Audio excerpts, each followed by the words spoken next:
Good morning mga Kamanabu and welcome back to our vlog. At nandito tayo ngayon sa Bago City, Negros Occidental. At naglagay tayo dito ng mga colonies natin ng ating stainless bees. Nandito tayo sa Mining. Ito ay isang area na kung saan ay tinirahan ng mga Spanish. Makikita ninyo dito.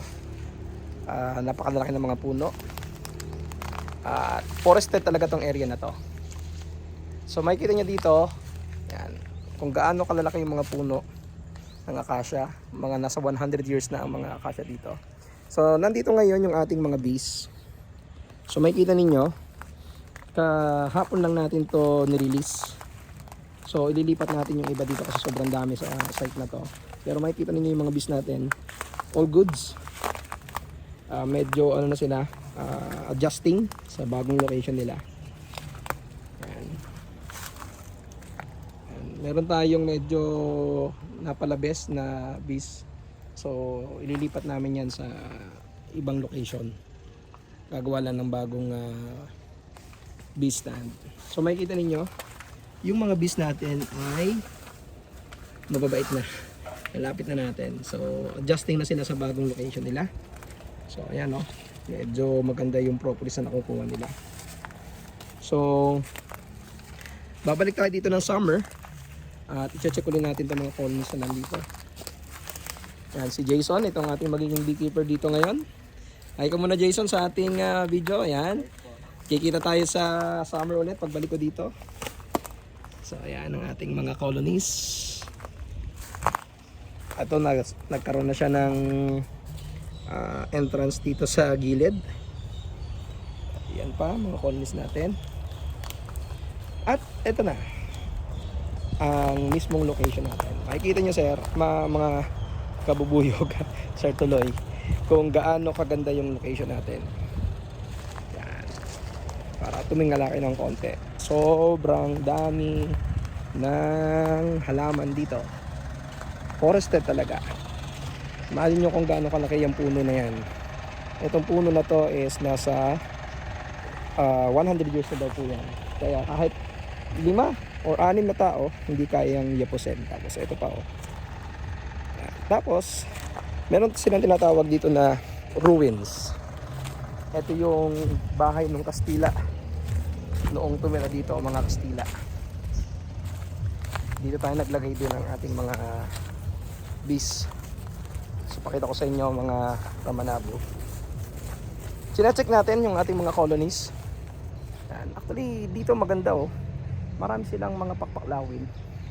At ito yung mga possible na tirahan nila kung sakaling magkaroon tayo dito ng mga swarming ng mga bees. So ito, pakita ko na sa inyo yung ruins. Yan o, dating bahay po ng Kastila to. At ito yung mga bees natin. So makikita ninyo, kaya tayo makikita ninyo yung mga bees natin ay very good na sila. Yan, makikita nyo. Yan. Ito, lalo na itong santo, punong-puno na siya. Ito Jason ng makikita mo lang sila. Ibig sabihin yan, ano na sila, nakakakuha sila ng mga dagta. Yan, makikita nyo dating dito. Yan, mayroon tayong 3 layers dito ng mga boxes. Makikita nyo kung gaano kagaganda yung mga colonies na dinala natin dito sa Bacolod. Yan, talagang very strong colonies na sila. So check lang sa inyo dito. Beginner lang tayo sa pag-video kaya medyo malikot pang kamay natin.